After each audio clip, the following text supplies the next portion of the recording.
السلام علیکم ورحمۃ اللہ وبرکاتہ۔ وعلیکم السلام ورحمۃ اللہ وبرکاتہ۔ نحمده ونصلی علی رسولہ الکریم، اما بعد فاعوذ باللہ من الشیطان الرجیم، بسم اللہ الرحمن الرحیم۔ تو کیا حال ہے آپ کی قرآن فہمی اور غور و فکر اور تدبر کا؟ کچھ فائدہ ہوتا ہے؟ یہ کچھ آرٹ ورک کیا لوگوں نے، reminders of Ramzan, targets of رمضان۔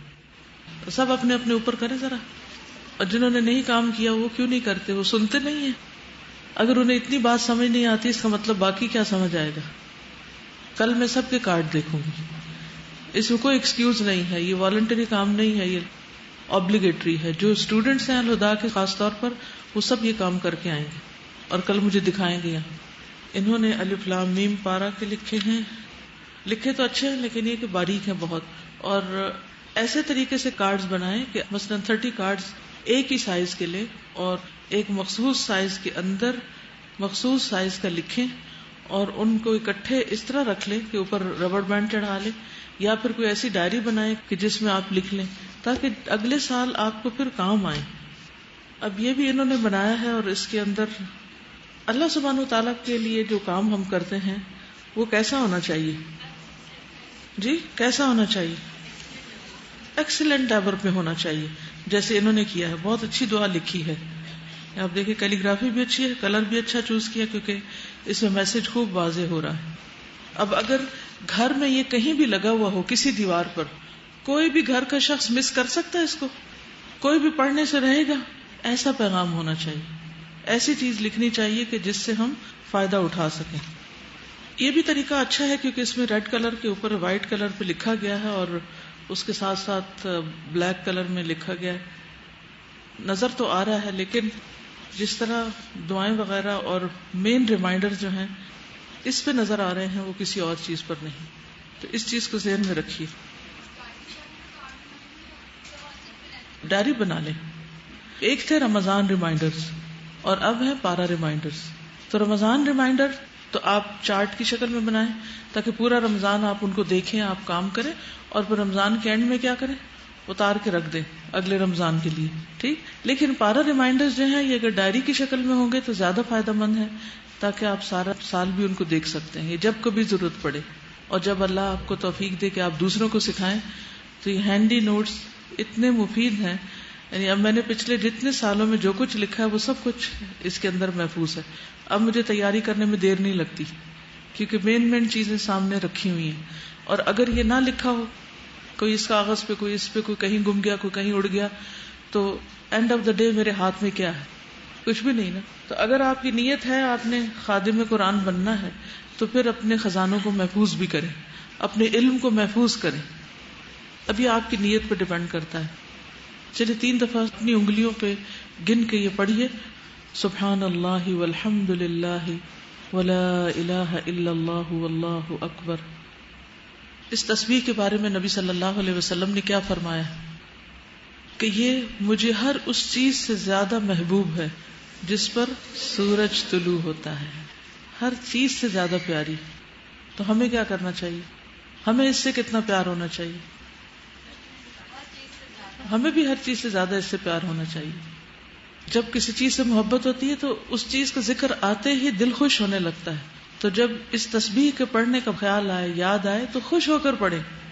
یہ مطلوب ہے آپ سے۔ پارہ شروع کرنے سے پہلے چند ایک باتیں آپ سے کرنا چاہوں گی۔ یہاں آنے کا مقصد آپ کیا سمجھتے ہیں؟ کیوں آتے ہیں یہاں، اور کیا کرنا چاہتے ہیں؟ یہاں آنے کا کیا فائدہ ہے؟ کیا مقصد ہے؟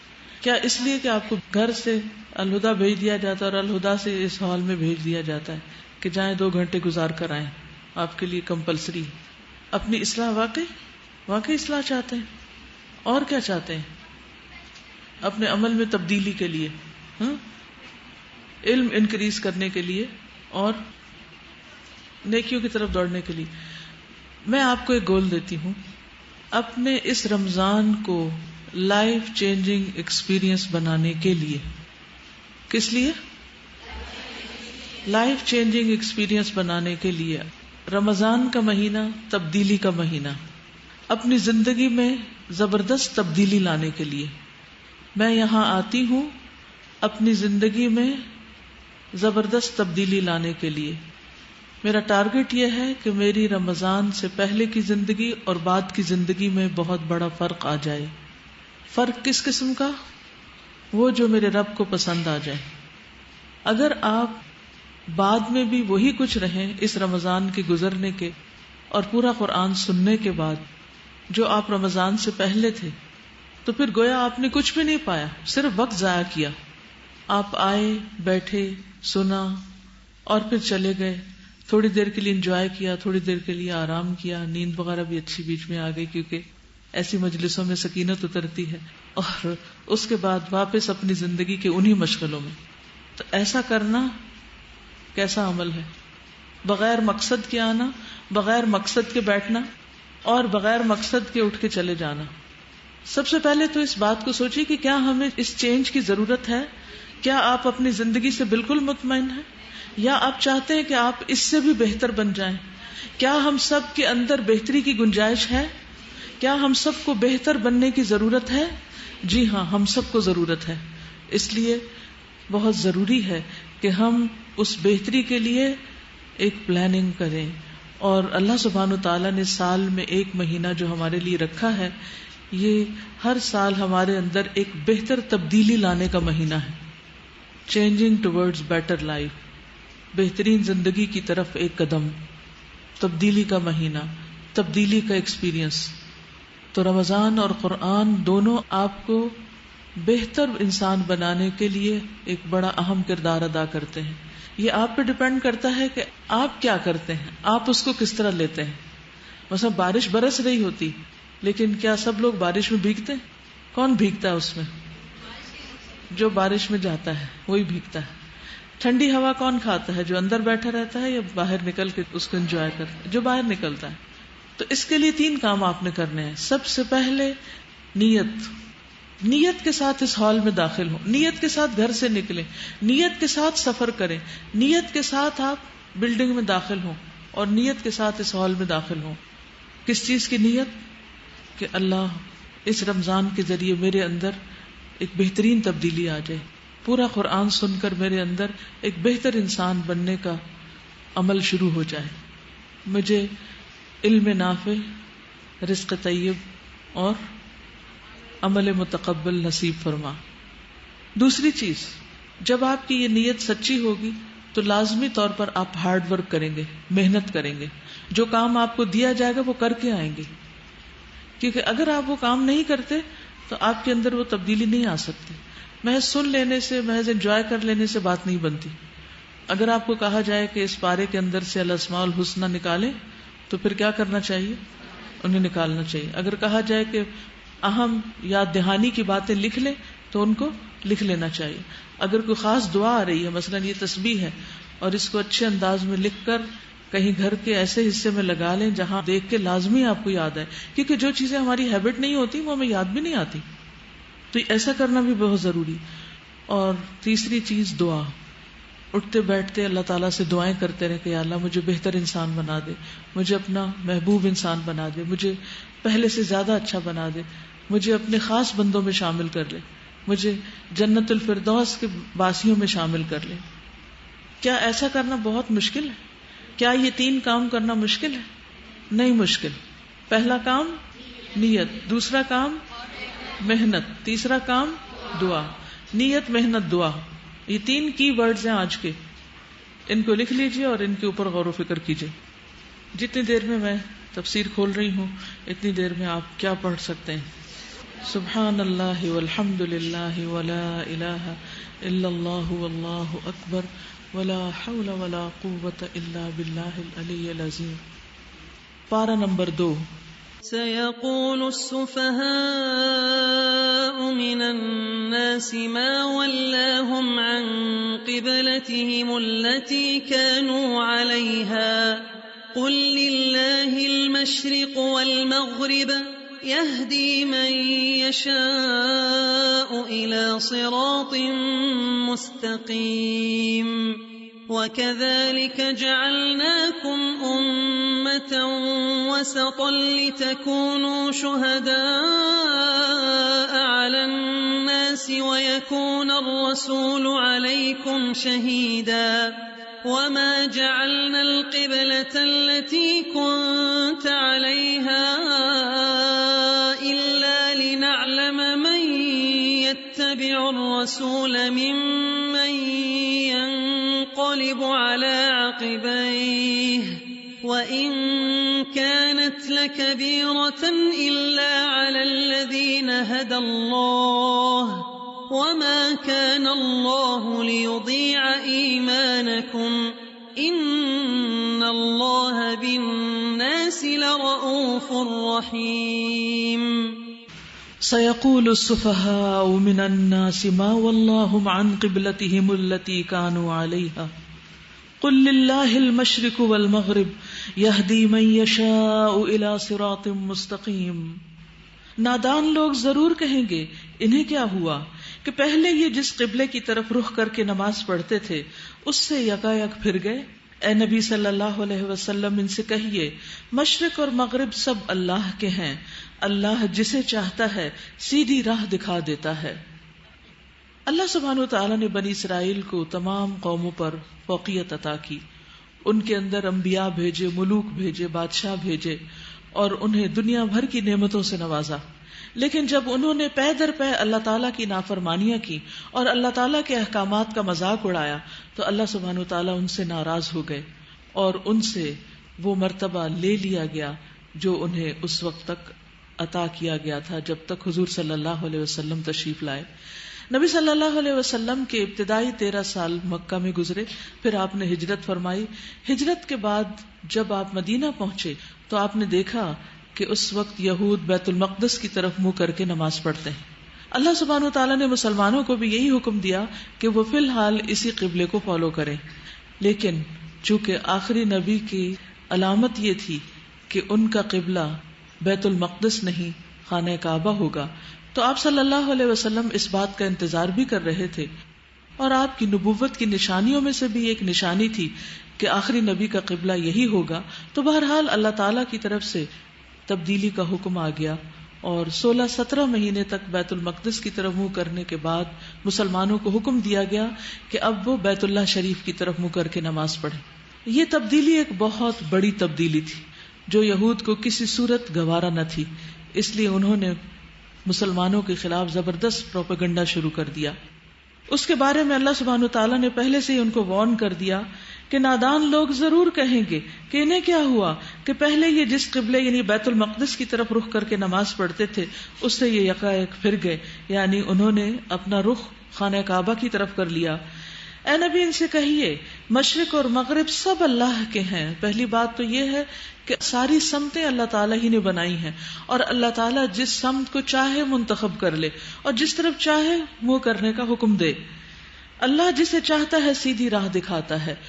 حقیقت یہ ہے کہ یہ تبدیلی ایک اہم تبدیلی تھی، لیکن ہر انسان کی زندگی میں مختلف طرح کی تبدیلیاں آتی رہتی ہیں، اور تبدیلی چینج کو ایکسپٹ کرنا ایک مشکل کام ہوتا ہے، اور خصوصاً انسان جب بڑا ہوتا چلا جاتا ہے تو اس کے لیے تبدیلی اور بھی مشکل ہوتی ہے۔ مثلا آپ نے روزمرہ کی زندگی میں دیکھا ہوگا کہ اگر آپ کی روٹین میں کچھ بھی خلل آئے، آپ کو گھر شفٹ کرنا پڑے، آپ کو شہر شفٹ کرنا ہو، آپ کا بستر تبدیل کر دیا جائے، آپ کا جوتا بدل جائے، آپ کے کپڑوں کا سائز بدل جائے، تو یہ ساری چیزیں آپ کے لیے کیسی ہوتی ہیں؟ شروع میں ایکسپٹ کرنا مشکل ہوتی ہیں، پھر آہستہ آہستہ انسان ان کا عادی ہو جاتا ہے۔ عام انسان کے لیے بھی چینج کو برداشت کرنا مشکل ہوتا ہے، لیکن خصوصی طور پر قومی زندگی میں جب کوئی چینج آتا ہے، مثلاً آپ کا پریزیڈنٹ تبدیل ہو جاتا ہے یا پرائم منسٹر تبدیل ہو جاتا ہے، تو آپ دیکھتے ہیں کہ ہر طرف کس طرح کی گفتگو شروع ہو جاتی، ہر طرف ٹاک شوز شروع ہو جاتے ہیں اور طرح طرح کے تبصرے کیے جاتے ہیں۔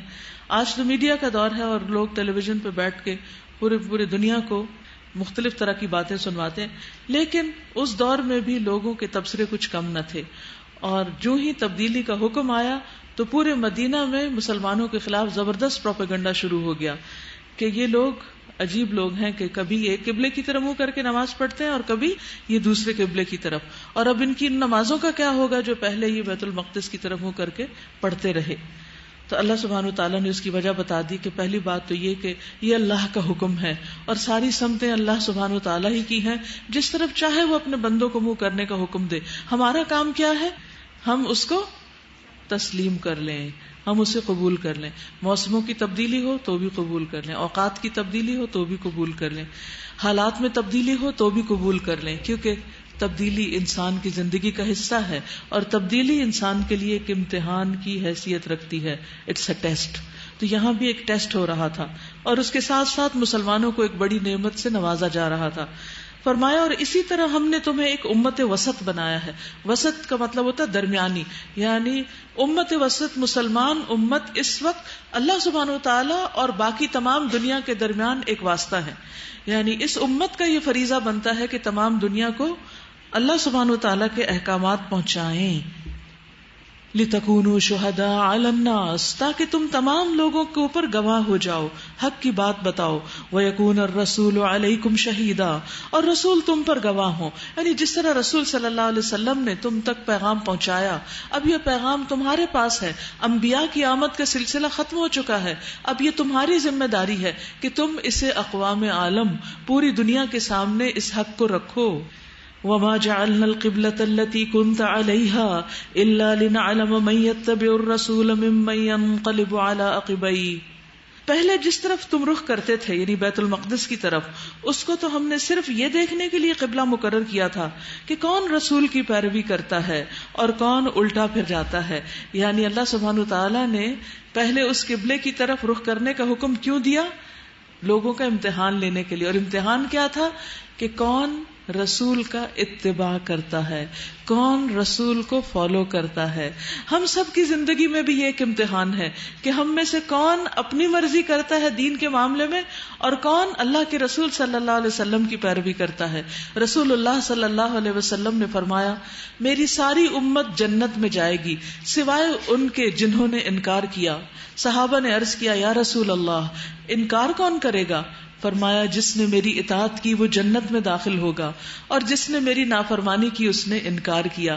تو گویا رسول اللہ صلی اللہ علیہ وسلم پر ایمان لانے کا مطلب یہ ہے کہ وہ جس چیز کا حکم دیں اسے مان لیا جائے. اور آپ کو معلوم ہے قبلے کی تبدیلی کا حکم عین نماز کے اندر آیا.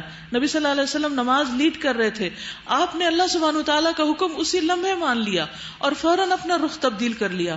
اور آپ کے پیچھے پیچھے آپ کے فٹ سٹیپس پر صحابہ نے بھی اسی وقت تبدیلی کر لی، بغیر چوں چراں کے، بغیر کسی حجت بازی کے، بغیر کسی بحث میں پڑے. کیا آج ہمارا ایمان بھی ایسے ہی ہے کہ ہم اپنی زندگی میں کسی ایک چیز پر چلتے چلے جا رہے ہیں، لیکن جو ہی پتہ چلتا ہے کہ سنت کسی اور چیز کا نام ہے تو ہم فوراً اپنی عادت چھوڑ کے، اپنی پسند چھوڑ کے سنت کی پیروی کرنے لگے. تو یہ ٹیسٹ ہر ایک کا ہوتا ہے. یہی ٹیسٹ اہل مدینہ کا ہوا تھا. اور فرمایا کہ ہم یہ دیکھ رہے ہیں کہ کون اپنی ایڑیوں پر الٹا پھر جاتا ہے. یعنی جو اب اس قبلے کو فالو نہیں کرے گا وہ مسلمان نہیں ہوگا. اب مسلمان ہونے کی پہچان یہ ہے کہ انسان نماز کے وقت لازمی طور پر اس قبلے کو فالو کرے.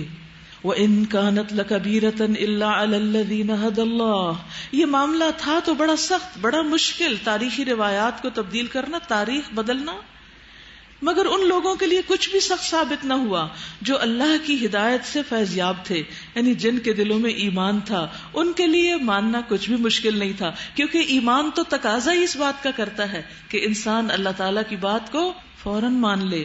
وَمَا كَانَ اللَّهُ لِيُضِيعَ إِيمَانَكُمْ.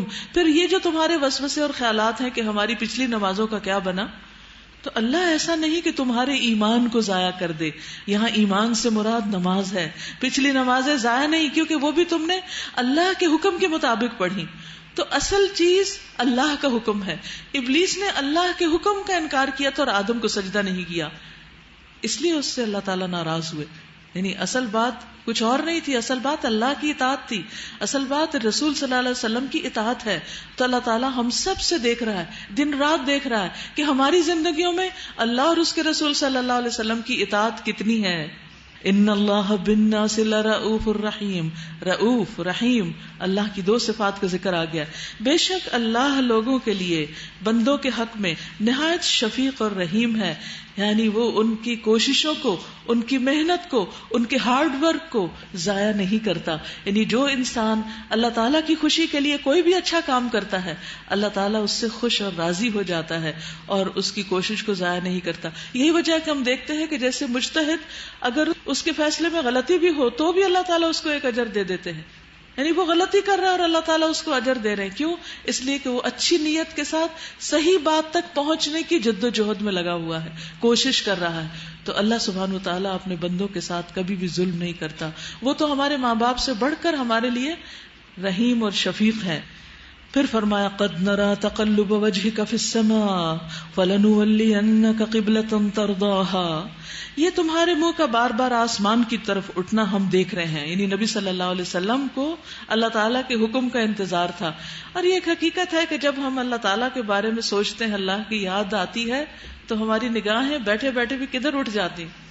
ایک دم بالکل نیچرل ہے کہ جو ہی اللہ سے بات کرنے کو دل چاہتا تو بس اوپر ہی آنکھیں اٹھ جاتی، کیونکہ اللہ تعالیٰ اوپر ہے، اپنے عرش پر ہے. اللہ تعالیٰ ہر چیز میں نہیں ہے اور ہر جگہ نہیں ہے، وہ اپنے عرش پر ہے.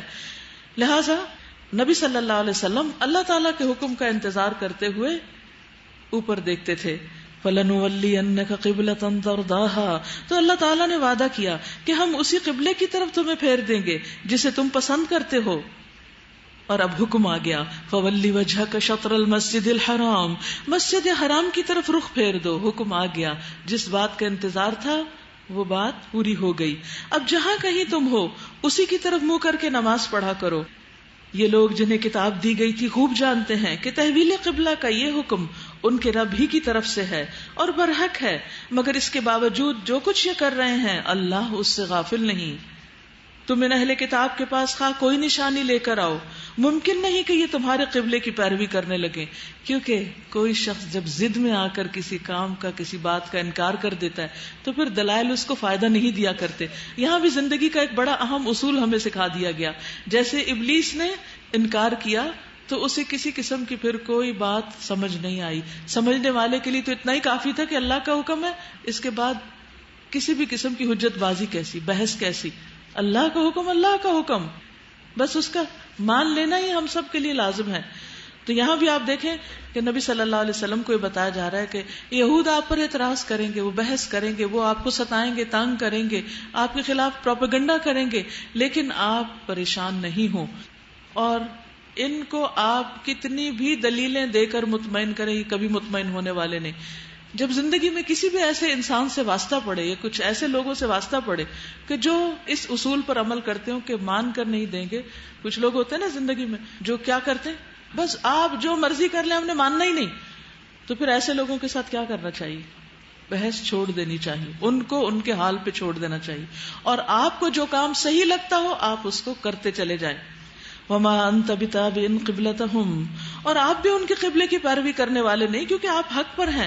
وما بعضهم بتابع قبلة بعض. اور ان میں سے بعض کی قبلے کی پیروی نہیں کرتے، یہود نصارہ کے اور نصارہ یہود کی، حالانکہ دونوں بیت المقدس کی طرف منہ کرتے ہیں، اس کے باوجود وہ دونوں اکٹھے نہیں. تو انہیں تم پر اعتراض کرنے کا کیا حق ہے؟ بعض اوقات ایک غلطی خود انسان کے اپنے اندر ہوتی ہے، لیکن وہی غلطی جب کسی کے اندر نظر آتی ہے تو انسان اس پر اعتراض شروع کر دیتا ہے. وَلَئِنِ اتَّبَعْتَ أَهْوَاءَهُمْ مِنْ بَعْدِ مَا جَاءَكَ مِنَ الْعِلْمِ إِنَّكَ إِذًا لَّمِنَ الظَّالِمِينَ. اور اگر تم نے اس علم کے بعد جو تمہارے پاس آ چکا ہے ان کی خواہشات کی پیروی کی، یعنی اہل کتاب کی باتیں مان لی، تو یقیناً تمہارا شمار ظالموں میں ہوگا. یعنی علم والوں کو بے علم لوگوں کی پیروی نہیں کرنی چاہیے. آپ کون ہیں؟ واقعی جی، قرآن کھلا ہے آپ کے سامنے، آپ اہل علم میں سے ہیں. لہٰذا یہاں سے نکل کر باہر جا کر آپ کی زندگی ان لوگوں کی طرح نہیں ہونی چاہیے جن کے پاس قرآن کا علم نہیں. اور اگر علم آنے کے بعد بھی کوئی شخص بے علم لوگوں کے طریقے پر چلتا رہے تو پھر اس کے لیے کیا حکم ہے؟ وہ کون ہے؟ ظالم. الذین آتیناہم الکتاب یعرفونہ کما یعرفون ابناءہم. جن لوگوں کو ہم نے کتاب دی ہے وہ اس مقام کو جسے قبلہ بنایا گیا ہے ایسا پہچانتے ہیں جیسا اپنی اولاد کو پہچانتے ہیں، مگر ان میں سے ایک گروہ جانتے بوجھتے حق کو چھپا رہا ہے. یعنی ایسے لوگ بھی ہوتے ہیں، اللہ تعالیٰ کھول کھول کے لوگوں کی نفسیات ہمارے سامنے رکھ رہے ہیں کہ ایسے لوگ بھی ہوتے ہیں جن کو یہ پتا ہوتا ہے کہ حق کیا ہے، حق کو جانتے ہیں، پہچانتے ہیں، لیکن مانتے نہیں، اپنے ضمیر کے خلاف بات کرتے ہیں. تو ایسے لوگوں کے بارے میں کیا فرمایا کہ وہ جانتے بوجھتے حق کو چھپا رہے ہیں. یہ قطعی ایک امر حق ہے تمہارے رب کی طرف سے، الحق من ربک فلا تکونن من الممترین، لہذا تم اس کے بارے میں ہرگز کسی شک میں نہ پڑو، یعنی لوگوں کی باتوں میں مت آنا، ان کے کہنے سے تم پریشان نہ ہونا اور اپنی بات کو چھوڑ نہیں دینا. یاد رکھیے انسان کے لیے ضروری ہے کہ جب حق سامنے آ جائے تو اس کو مضبوطی سے پکڑ لے، خواہ ساری دنیا اس کی مخالفت کرے، خواہ انسان کی اندر کی خواہشات اس کے خلاف ہوں، کچھ بھی ہو، لیکن اللہ سبحانہ وتعالیٰ کی بات کو سب سے زیادہ اہمیت دے. پھر فرمایا وَلِكُلٍّ وِجْهَةٌ هُوَ مُوَلِّيهَا فَاسْتَبِقُوا الْخَيْرَاتِ، ہر ایک کے لیے ایک رخ ہے، یعنی ہر شخص کی زندگی کا ایک سینٹر آف لائف ہے، ہر شخص کی محبت کا ایک مقام ہے جس کی طرف وہ مڑتا ہے، بس تم بھلائیوں کی طرف سبقت کرو. مومن کے لیے سینٹر آف لائف کیا ہوتا ہے؟ نیکیوں کے لیے دوڑ لگانا. وہ نیکیوں کے مواقع دیکھتا ہے اور پھر ان مواقع سے پورا پورا فائدہ اٹھاتا ہے. جہاں بھی تم ہوگے اللہ تمہیں پالے گا، اس کی قدرت سے کوئی چیز باہر نہیں. لہذا تمہارا گزر جس مقام سے بھی ہو وہیں سے اپنا رخ نماز کے وقت مسجد حرام کی طرف پھیر دو، کیونکہ یہ تمہارے رب کا بالکل برحق فیصلہ ہے. یعنی گھر میں ہو یا گھر سے باہر، بازار میں یا مسجد میں یا کسی بھی جگہ، نماز کے لیے لازمی شرط ہے کہ انسان کس طرف رخ کرے؟ قبلے کی طرف. اور آپ سب بھی یاد رکھیے فرض نماز قبلے کو فالو کیے بغیر نہیں ہوتی، الا یہ کہ کوئی طریقہ نہ ہو اور کوئی صورت نہ ہو قبلے کو فالو کرنے کی. کوئی صورت نہ ہو، مثلا آپ جہاز میں ہیں اور آپ کے پاس بس اتنی سی سیٹ ہے جس سے آپ نہ دائیں مڑ سکتے ہیں نہ بائیں، آپ کو اسی پر بیٹھ کر ہی نماز وقت پر ادا کرنی. تو اب کیا ہوگا؟ اگر قبلہ بیک پر ہے تو آپ پچھلی طرف نہیں مڑ سکتے. یہ ایک انتہائی مجبوری کی حالت ہے. لیکن گاڑی میں تو آپ گاڑی روک سکتے ہیں، تو آپ کو فرض نماز جمع کرنے کی اجازت ہے، لیکن قبلے کی طرف رخ کیے بغیر نماز نہیں ہوتی. ہاں نوافل نبی صلی اللہ علیہ وسلم سواری پر پڑھا کرتے تھے. آغاز میں آپ قبلے کی طرف رخ کر لیتے اور پھر جدھر جدھر سواری مڑتی جاتی آپ ساتھ ساتھ نماز ادا کیے چلے جاتے. تو یہاں آپ دیکھیے کہ بار بار ایک چیز کی تکرار ہوگی کہ جہاں بھی تم ہو اپنا رخ مسجد حرام کی طرف کر لو. وَإِنَّهُ لَلْحَقُّ مِن رَبِّكَ، کیونکہ یہ تمہارے رب کا بالکل برحق فیصلہ ہے اور اللہ تم لوگوں کے اعمال سے بے خبر نہیں. اور جہاں سے بھی تمہارا گزر ہو اپنا رخ مسجد حرام ہی کی طرف پھیرا کرو، اور جہاں بھی تم ہو اسی کی طرف منہ کر کے نماز پڑھو، تاکہ لوگوں کو تمہارے خلاف کوئی حجت نہ ملے کہ یہ کیسے لوگ ہیں، کبھی کسی طرف منہ کر لیتے ہیں کبھی کسی طرف. ہاں جو ظالم ہیں ان کی زبان کسی حال میں بند نہ ہوگی، ظالموں کی زبان کبھی بند نہ ہوگی. تو اس لیے یاد رکھیے زندگی میں آپ کتنے بھی اچھے بن جائیں، آپ کتنے بھی نیک بن جائیں، آپ کتنے بھی بہترین کام کریں، لیکن آپ کی زندگی میں کچھ لوگ ایسے ضرور رہیں گے جو ہر حال میں آپ کے اوپر نکتہ چینی کریں گے، آپ کی مخالفت کریں گے اور آپ کے پیچھے پڑے رہیں گے. ایسے لوگوں کی باتوں سے کبھی بھی ہرٹ نہ ہو، نہ ان سے تنگ دل ہو، اور صرف سنی ان سنی کر دیا کریں اور کریں وہ جو اللہ اور اس کے رسول صلی اللہ علیہ وسلم کا حکم ہے. اس کے بغیر آپ اللہ تعالیٰ کی اطاعت نہیں کر سکتے. ایسے لوگ دراصل ہمارا ٹیسٹ ہوتے ہیں اور اللہ تعالیٰ ہمیں کھنگال کے دیکھنا چاہتے ہیں کہ کیا واقعی ہم کوئی کام اللہ کے لیے کر رہے ہیں یا لوگوں کے لیے کر رہے ہیں. تو فرمایا جو ظالم ہے ان کی زبان نہیں بند ہوگی، وہ تو اپنی تنقیدیں کرتے چلے جائیں گے. فلا تخشوہم واخشونی، فلا تخشوہم واخشونی، ان سے نہ ڈرو مجھ سے ڈرو. لوگوں سے نہیں ڈرو، اللہ سے ڈرو. اہم قاعدہ ہے، نوٹ کر لیجئے، اہم ترین نکات میں سے جو آپ نے اس پارے کے اپنے لیے لکھنے ہیں کہ مجھے لوگوں سے نہیں ڈرنا، مجھے صرف اللہ سے ڈرنا ہے. یہ ایمان کی علامت ہے. ایمان اس وقت تک مکمل نہیں ہوتا جب تک کہ ہماری محبت، ہمارا خوف، ہماری رغبت اللہ کے لیے نہ ہو جائے. رسول اللہ صلی اللہ علیہ وسلم نے فرمایا 3 چیزیں نجات دینے والی ہیں، جن میں سے ایک چھپے اور ظاہر اللہ کی خشیت ہے، یعنی لوگوں کے سامنے بھی اللہ سے ڈرنا اور چھپ کے بھی جب کوئی دیکھنے والا نہیں تو شیطانی کام نہیں کرنے، اللہ ہی کے ڈر سے اپنی زبان، ہاتھ، ہر چیز کو روک لینا ہے. اللہ تعالیٰ سے کس طرح ڈرا جائے؟ رسول اللہ صلی اللہ علیہ وسلم نے فرمایا تم اللہ سے اس طرح ڈرو گویا تم اللہ کو دیکھ رہے ہو. اگر آپ کبھی کوئی غلط کام کریں اور اتنے میں امی آ جائے یا ٹیچر سامنے آ جائے تو کیا حال ہوتا ہے؟ ہاتھ پاؤں کانپنے لگتے ہیں. کبھی بچپن میں ایسے ہوا ہوگا, یا جیسے کوئی رنگے ہاتھوں پکڑا جاتا ہے تو خوف کا کیا عالم ہوتا ہے. لیکن اللہ سبحانہ وتعالیٰ سے کبھی بھی ہم ایسا نہیں ڈرے. تو ایسی خشیت پیدا کرنی ہے, نہیں تو اپنے اوپر طاری کرنی ہے.